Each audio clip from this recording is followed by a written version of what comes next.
General साहब, sir अगर देखा जाए एपेक फ्यूरी के ख़त्म होने की खबर जो है वो मार्को रूबियो देते हैं, जबकि दूसरी तरफ प्रोजेक्ट फ्रीडम जो है उसका खात्मा 2 दिन बाद ही कर दिया गया। तो आप क्या समझते हैं कि अमेरिका पे अंदरूनी तौर पे इस वक्त कितना प्रेशर है और वो इस जंग से राह फरार इख्तियार करने के हवाले से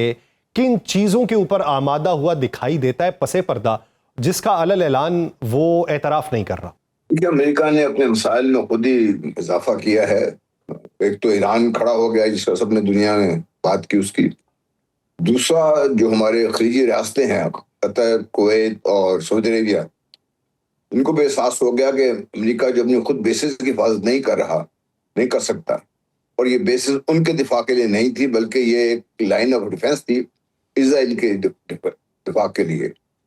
उन्होंने भी अपने एयर स्पेसेस बंद कर दिए, इनके लिए अपने बेसिस का इस्तेमाल बंद कर दिया। ये खुद अमेरिकन मीडिया रिपोर्ट कर रहा है। दूसरा जो बड़ा उनके लिए मसला ये बना है कि जब वो लेकर अपनी नेवी को इस तरफ आए, ख्याल ये था कि ऑपरेशन फ्रीडम की आड़ में जो कुछ वो करना चाह रहे थे, ईरान ने इसको पहले भांप लिया था। और ईरान ने जब अपना एक शॉट अक्रॉस द बो, ये नेवी वालों की एक टर्म है कि आप वार्निंग देने के लिए एक राउंड फायर करते हैं तो का जो दुश्मन के जहाज के बो के ऊपर से गुजर के समुद्र में जा गिरता है, दुश्मन को पता चल जाता है कि भाई होशियार हो जाए। तो वो अमेरिका को बात समझ आ गई थी। तीसरी जो बहुत अहम चीज ये हुई कि ईरान के वज़ीर ख़ारिजा इंतहाई मुतहर्रिक शख्सियत हैं और उन्होंने बहुत से अपने आप को एक ऐसे स्ट्रेटजिस्ट के तौर पे पेश किया है जो मैं समझता हूँ कि हैरानकुन भी है और ईरान के लिए एक बहुत बड़ा तोहफा भी है। वो ट्रम्प साहब के ईरान अपने चीन पहुंचने से पहले वहां जा चुके थे और चीन से जो बयानात आए हैं उसने भी ट्रम्प साहब के काफी हौसला शिकनी की है कि ये सब कुछ भी हम कर रहे हैं ये किसी नतीजे पर पहुंचेगा नहीं, उल्टा और सुबकी होगी। और फिर एक खबर ये भी आई थी जो बाद में शायद दबा ली गई या उसको दोबारा कंफर्म नहीं किया कि चाइनीज नेवी जो अपनाए मलाका है उससे पार करके इंडियन ओशन की तरफ आ चुकी हुई थी। उसके लिए अपना फिलीपींस की नेवी को कहा गया कि आप जाए चाइनीज जहाजों को निकाले, उनके बस में नहीं था। तो ऑल एंड ऑल ट्रम्प साहब को एहसास हुआ कि ये उनके लिए एक और बहुत बड़ा सदमा होगा जब ये जाएंगे और उनको एक बहुत बड़ा आगे से दफा भी मिलेगा। उनको जो उनके खलीजी रास्ते उनके जिनको साथ में ख्याल ये था कि बहुत ताल्लुकात हैं वो हर किस्म की रियायत देने को तैयार होंगे, वो इनकार कर दिया उन्होंने। फिर चीन का रवैया, फिर ईरान का अपना जो था सारा कुछ, और अब अमेरिका के अंदर से जो आवाजें उठ रही हैं वो ट्रम्प साहब के लिए नहीं बल्कि अमेरिकन पूरी एडमिनिस्ट्रेशन सिस्टम के लिए खतरनाक साबित होंगी, क्योंकि America as a system fail हुआ है। ट्रम्प साहब जैसे शख्स को सदर बना के जिसे अंधाधुन ये काम शुरू किए हुए हैं और बगैर सोचे समझे, अब वो समझ रहे हैं कि सिस्टम भी शायद अमेरिका का,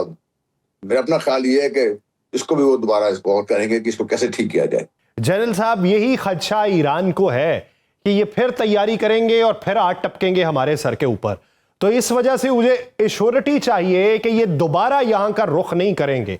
तो वो एश्योरिटी उन्हें किस सूरत में मिलेगी और किसके तय मिलेगी?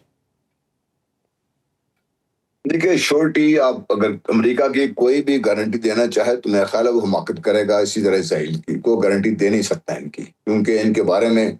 अनस्टेबल सिस्टम इनका हो चुका है सारा,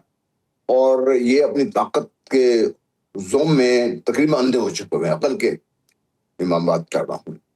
और ये जवाल की जो चंद एक बड़ी निशानियों में से एक निशानी ये भी है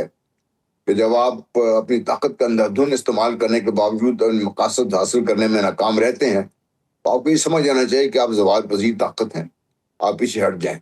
अपने आप को दुरुस्त करें, अपने मामलात को संभालें। एक सूरत जो ईरान को इस बात पर जोर इसलिए दे रहा है कि खलीजी रियासतें भी तैयार हैं और उनकी कोशिश ये है कि अमेरिकन बेसेस यहाँ से ख़त्म कर दी जाए। और यहाँ पे चीन भी ये बात कर रहा है, तुर्की भी ये बात कर रहा है, पाकिस्तान जो कि न्यूट्रल है इसमें बात नहीं कर रहा, लेकिन पाकिस्तान भी यही चाहेगा कि अमेरिकन बेसेस यहाँ से निकल जाएं और इस खत्ते के जो मालिक हैं आपस में मिल बैठकर एक अपनी सिक्योरिटी का बंदोबस्त करें, और वो ज़्यादा पायदार भी होगी। आज मैं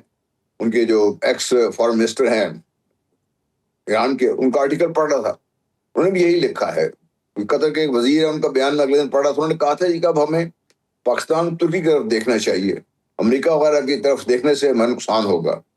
امریکہ کے اپنے اتحادی اس کا ساتھ نہیں دے رہے. یورپ جیسے خیال یہ تھا کہ بھئی یورپ اس کے ساتھ کھڑا ہوگا، نہیں کھڑا ہوگا اس کے ساتھ یورپ بھی. تو اس لیے میرا خیال ہے کہ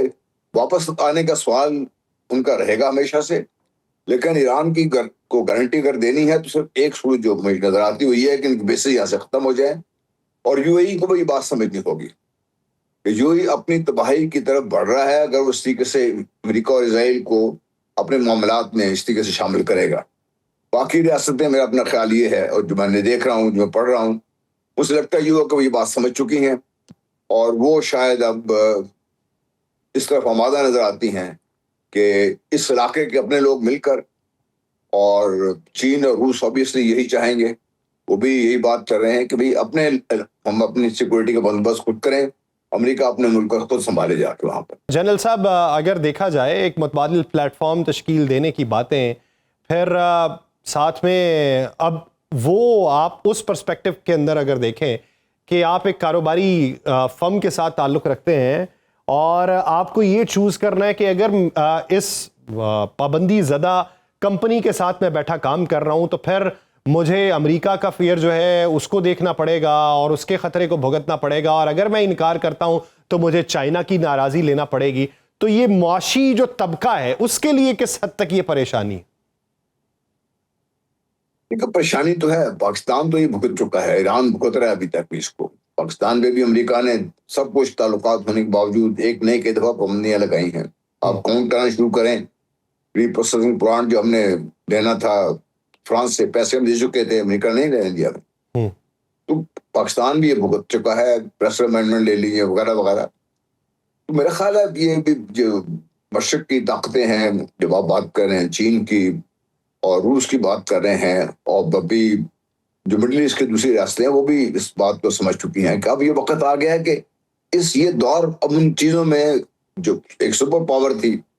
جو اپنے آپ کے امپلیمنٹ کر سکتی تھی. جس میں انٹرسٹنگ بیان ہے کلنٹن صاحب کا، انہوں نے کہا تھا کہ امریکہ نے اوور ریچڈ انڈر پرفارم، اور دوسرا جو اپنی اسٹریٹجک لیڈرشپ تھی ان کی انٹرنیشنل لیول پر، وہ انہوں نے کھو دیا آہستہ آہستہ. اب یہ دور ختم ہو جانا چاہیے، اس کی طرف دنیا بڑھ رہی ہے، اور واقعی جو بزنس طبقہ ہے جو بھی ہے کیونکہ فری ہونا چاہیے. اگر امریکہ پوری دنیا کے ساتھ تجارت کر سکتا ہے، یا پھر ایک اچھا بڑا خوبصورت بیان ہے احمدی نژاد صاحب کا، انہوں نے کہا جی اگر ایٹم بم اچھا ہے تو پھر ایران کے پاس کیوں نہیں ہے؟ اگر یہ خراب ہے تو امریکہ کے پاس کیوں ہے، اسرائیل کے پاس کیوں ہے؟ تو امریکہ بھی پوری دنیا کی جو ٹھیکیداری کرتا رہا ہے، تھانداری کرتا رہا ہے، وہ دور تو ختم ہونا ہی تھا، ہو چکا ہوا ہے ابھی.